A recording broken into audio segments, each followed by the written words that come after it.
All right, Leos, welcome to your weekly Sidereal Astrology forecast. This is for December 7th through the 13th. My name is Athen, and this is for Sidereal Astrology. If you're new to this type of astrology, do check the description down below. All right, Leo, so another very transformative week in this first half of December, as it has been. We've got a new moon taking place in your fourth house of health, of home, of family, of your past and your roots, which I think maybe you've been taking quite seriously lately over the past few months with Saturn here. So new beginnings with that. We also do have a T-square continuing with Mars squaring up to Pluto and opposing up to Uranus, which is very important. We've got Mercury going into your your fifth house of self-expression, and quite the few transits this week, as you can see here, quite busy.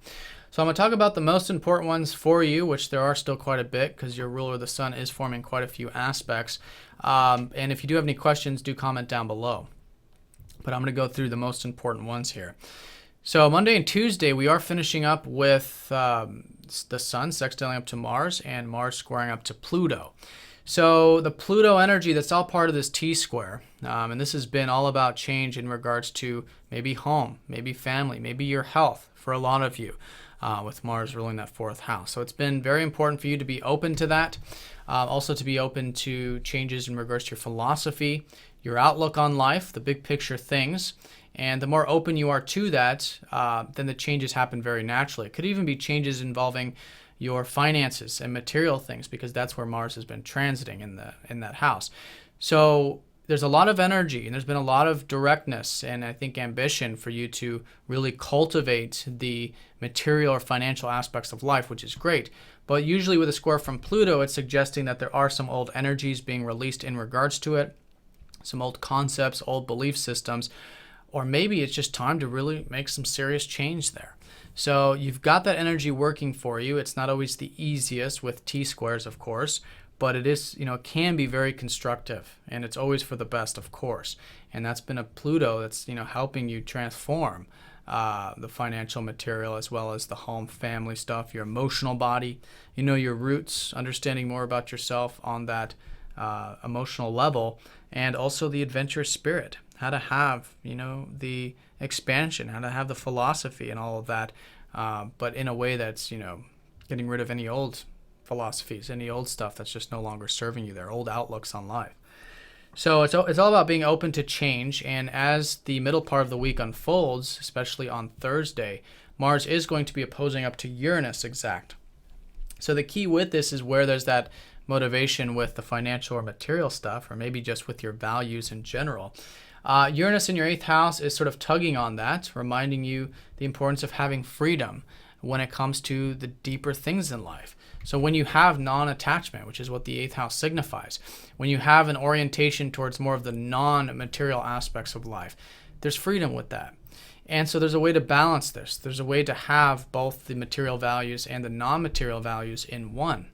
But it's about listening to that freedom. If you've been feeling like you just want to break free, maybe from the material stuff, so that you can have more of the non-material truth in your life, it's about taking it nice and slow and seeing that you can have both. That really, when you find out what you really enjoy about the physical values on that deeper level, is the same thing that you value physically on the non-material level. In other words, they're the same thing. These polarities in astrology are mostly, in fact, they're only just the perspective that we have in life of duality.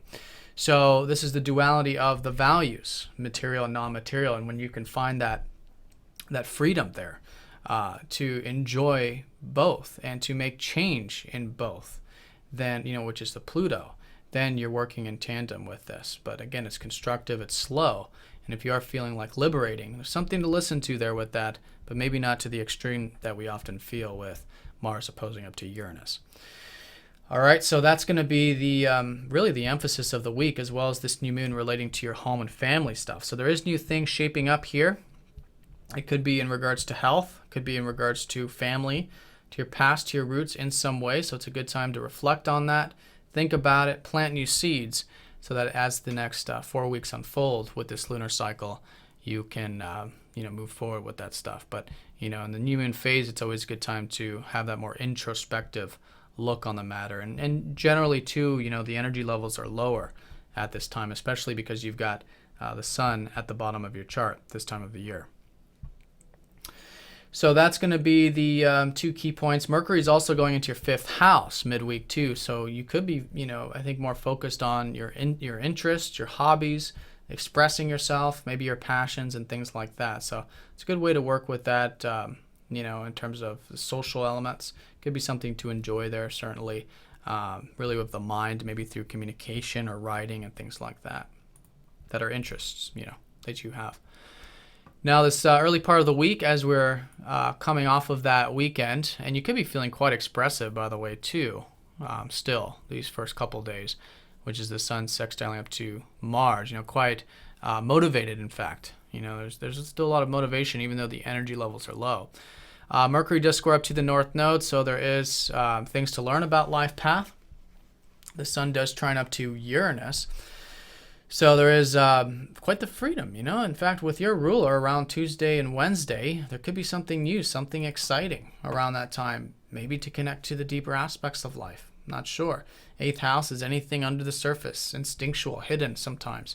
But it may be something unexpected that you could find that you enjoy quite a bit in regards to those non-material values. There's also healing taking place with you Leos this week.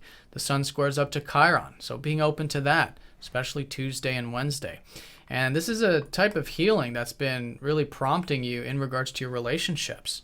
You've had Chiron there, so if you felt wounded, if you feel wounded in regards to your one-on-one connections, that's all coming through its final transformation, its final healing, as now Chiron finishes that transit of Aquarius for the last time these next couple months. And then, like I said, on Wednesday, we've got that Thursday, Mars opposing up to Uranus. On Friday, that new moon. And Venus does trine up to Neptune. So it could be quite easy going, maybe with relationships, but I would say more so maybe with career stuff and maybe with the social aspects of life, since Venus rules your 10th and your 3rd. Maybe even financial, material with Venus in your 2nd. And that's pretty much it. And then very, slightly on Sunday, the sun does square up to Jupiter. So you guys could be feeling quite expansive and optimistic at that time, but do keep it nice and grounded, which is a square. It's all about these, opportunities that have been unfolding for you over the past at least few months now with Jupiter in Leo.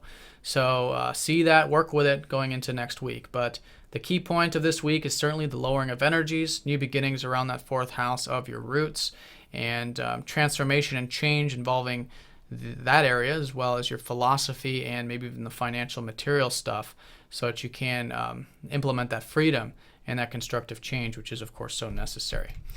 All right, Leo, so have a great week. Thanks for watching, and I'll see you guys all next time. Take care.